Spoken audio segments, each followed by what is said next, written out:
Mais toi, tu l'as utilisé véritablement le Minitel? Oui, bah oui, le Minitel, en fait, c'est apparu, c'est une révolution technologique très importante.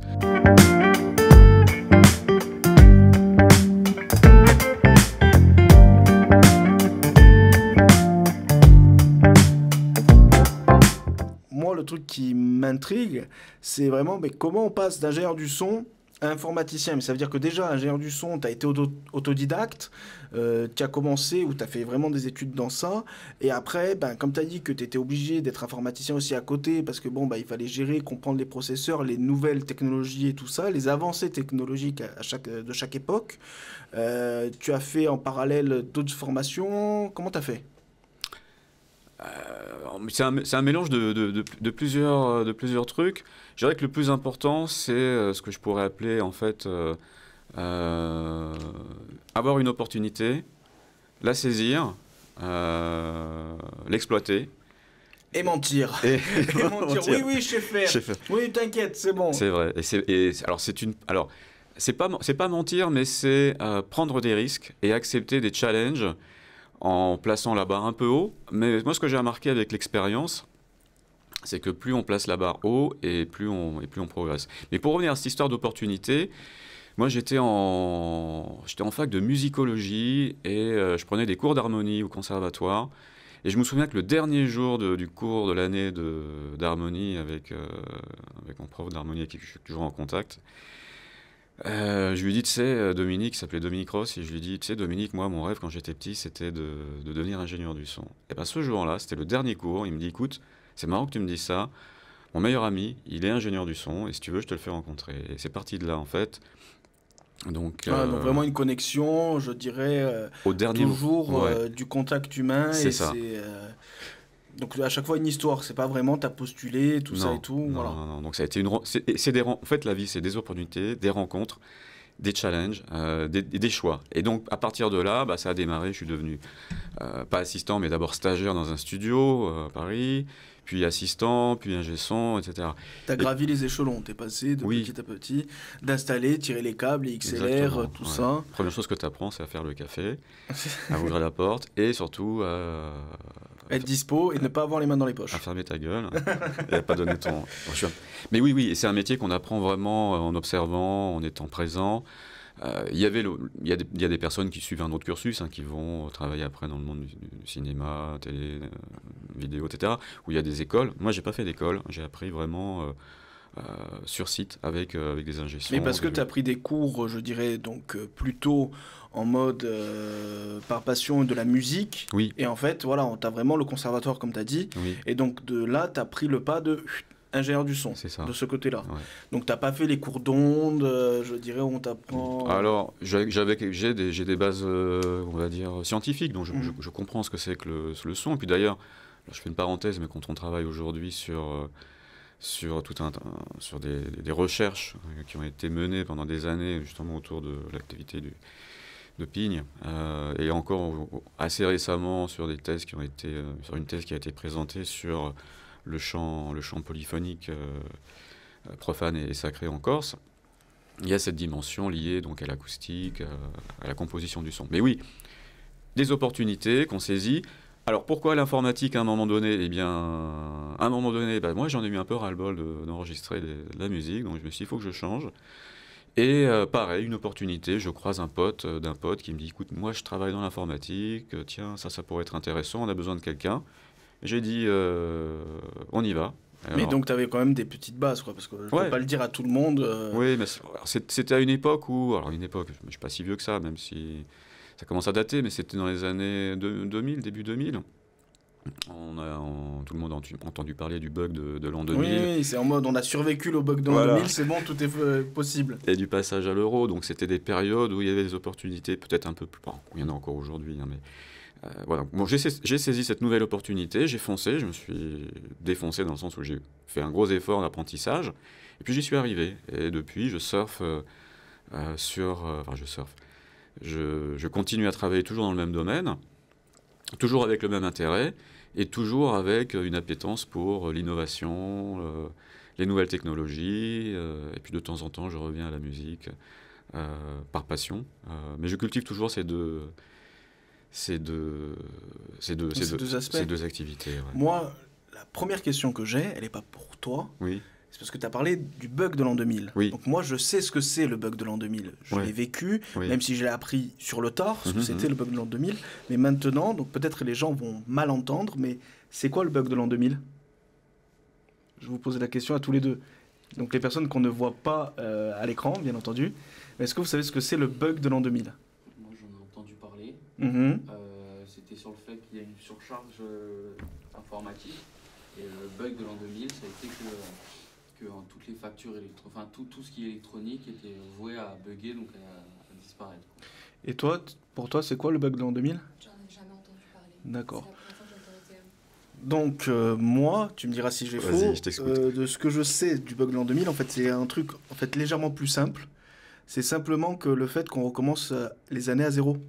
Et donc en fait on avait peur que les ordinateurs ne comprennent pas qu'on est passé en 2000 et en 2001, mais qu'ils pensent qu'on est passé à l'an zéro, autant ou les choses comme ça, parce qu'on avait l'habitude de marquer 90, enfin avant, les ordinateurs, premier ordinateur, je crois qu'il a été créé, il y a eu un film dessus, mais c'est autour de la Seconde Guerre mondiale. Ah, ça date, hein, les Voilà, concepts. je veux dire, le truc, là, on a vu le film avec, je sais plus comment il s'appelle l'acteur, Joseph, tu pourras le mettre en dessous, le nom de l'acteur, hein, mais c'est celui qui joue Doctor Strange, je dirais, dans les films Marvel et tout ça. Ils ont fait ce film-là où le gars, après, ils ont dû cacher l'invention et tout le reste, parce qu'il y avait, je dirais, Seconde Guerre mondiale, donc bon, bien entendu, il y avait toute la guerre, mais qui a... Après, directement, donc ils ont dû cacher l'invention pour dire, pour éviter à ce que... Parce qu'ils ont... Je crois que l'ordinateur, il a servi à décoder les messages secrets. Enigma. Donc voilà, effectivement, donc, ils ont... Enfin, on pourra en reparler hein, pendant un bon moment, mais effectivement, déjà à l'époque, l'ordinateur servait à... Là, c'est un autre domaine. Hein, c'est la cryptologie, c'est la sécurité des données. Mais c'était quoi la question ? Non, c'était juste de dire. On a tellement digressé à la fin, mais alors d'où on est parti, là, on est passé dans un bug Wikipédia, on a cliqué. L'an 2000. Donc l'an 2000, effectivement, et même il y a eu des bugs avant l'an 2000 où dans les systèmes d'information, donc les ordinateurs, les dates étaient enregistrées avec pour l'année deux caractères. Donc en 1998, l'ordinateur, il a enregistré, mettons, le 12-12-98, pour dire qu'on était le 12 décembre 1998. 99 et 2000, il met 00. Et 00, pour l'ordi, ça peut vouloir lui dire 1900, par exemple, mais pas 2000. Donc il a fallu revoir tous les programmes, toutes les bases de données où les dates étaient codées sur 2 caractères, et étendre les champs de date avec la possibilité de mettre 4 caractères pour pouvoir passer de 1999 à 2000. C'était tout simplement ça, et ce qui est drôle, c'est que moi je me rappelle, tout le monde parlait de ça, qu'ils annonçaient, bref, comme en 2012, ils annonçaient aussi par rapport au calendrier Maya, la fin du monde et tout ça. Mais ce qui est un peu drôle, enfin, pas drôle, mais avec toi, ta génération et tout ça, parce que moi, je sais personnellement, et il y a un mois, je me suis confronté au premier choc générationnel pour moi. C'était... On a fait un shooting photo avec l'entreprise, et j'ai posé sur la table, pour le shooting photo, parce que j'aime bien cet objet-là, un téléphone à combiner, tu sais, où tu fais comme ça et tout.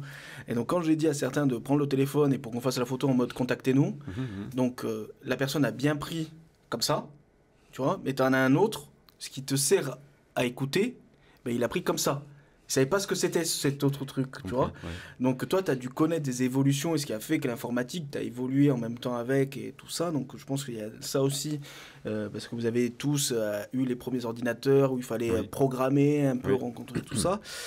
C'est que donc hier, pas au moment où on publie la vidéo, hein, mais hier quand on a installé, j'ai voulu descendre ça. Ah, le Minitel. Le Minitel. Mais hier, quand j'ai posé ça sur la table, il y a Joseph qui a dit, lui, elle est belle la télé, la petite télé. Et donc, le truc, c'est que ça a été un autre choc. Je me suis dit, putain, ils connaissent pas le Minitel. Et donc, on a dû expliquer tout ça et tout. Et moi, je me rappelle du Minitel, pas l'avoir utilisé longtemps, hein, et souvent, mais je me rappelle que par exemple pour les jeux vidéo, on faisait 3615 je sais pas quoi, et on trouvait les codes. Des jeux vidéo et tout ça, mais toi tu l'as utilisé véritablement le Minitel? Oui, bah oui, le Minitel, en fait, c'est apparu, c'était une révolution technologique très importante. Bon, une des premières applications, c'était l'annuaire. Tu pouvais chercher, au lieu d'ouvrir le bottin, tu te connectais, je ne me souviens plus des... En plus, le bottin, tu n'avais que le bottin de là où tu étais. Oui, voilà, c'est ça, exactement. Donc là, tu pouvais faire des recherches de numéros de téléphone, d'adresses, c'était vraiment puissant. Tu pouvais, de mémoire, tu pouvais commander des billets de train, d'avion. Billets de train, peut-être d'avion, etc. Et alors, pour revenir à ce que tu disais, moi, quand j'ai découvert les premiers ordinateurs, on va dire, pas les gros ordinateurs dans les entreprises, mais les ordinateurs personnels, hein, les premiers PC, donc que ce soit Apple ou autre. Un des usages qu'on faisait, c'était on s'en servait pour jouer. Et on a connu les premiers jeux, au même titre qu'à l'époque, il y avait des consoles de jeux dans les salles de jeu. Donc c'était des jeux avec des sprites qui étaient... Les bandes d'arcade. Des bandes d'arcade, exactement, ouais. Avec des sprites qui étaient, quand on les regarde aujourd'hui, on a l'impression de dire mais comment c'est possible que j'ai pu jouer à des jeux avec des qualités graphiques aussi réduites. C'est la qualité graphique, hein, c'est le pixel, ouais, on parle vraiment de ça. Voilà. Et là encore, je me souviens une des premières applications que j'avais trouvées quand j'ai eu un PC, je me souviens plus exactement, mais je faisais de la musique avec. Je faisais de la musique, où je travaillais sur le son, où j'essayais d'animer des choses sur l'écran. Donc, même dans le domaine, je dirais, de l'informatique, j'avais quand même déjà cette fibre. En plus, je pense que l'informatique, comme tu l'as connue, s'il faut imaginer, je crois que toi, tu n'as pas connu l'informatique avec le bureau d'Apple, avec la souris et tout le reste. Est-ce que tu as connu, toi, l'ordinateur qui était écran noir, écriture verte, et donc où tu parlais, tu lui disais, fais ci, fais ça, action, oui, non, un peu programmation et tout le reste. Le premier Apple, l'Apple II. D'accord. Apple II avec un écran noir, un clavier, pas de souris. Voilà, après l'interface, c'était vraiment, tu programmais quoi, directement. Oui, tu programmais. Et les jeux, c'était, pour prendre l'exemple d'un logiciel, un jeu qui s'appelle Flight Simulator. Première version du Flight Simulator sur un Apple II, il y avait... alors c'était un écran vert, donc c'était des couleurs.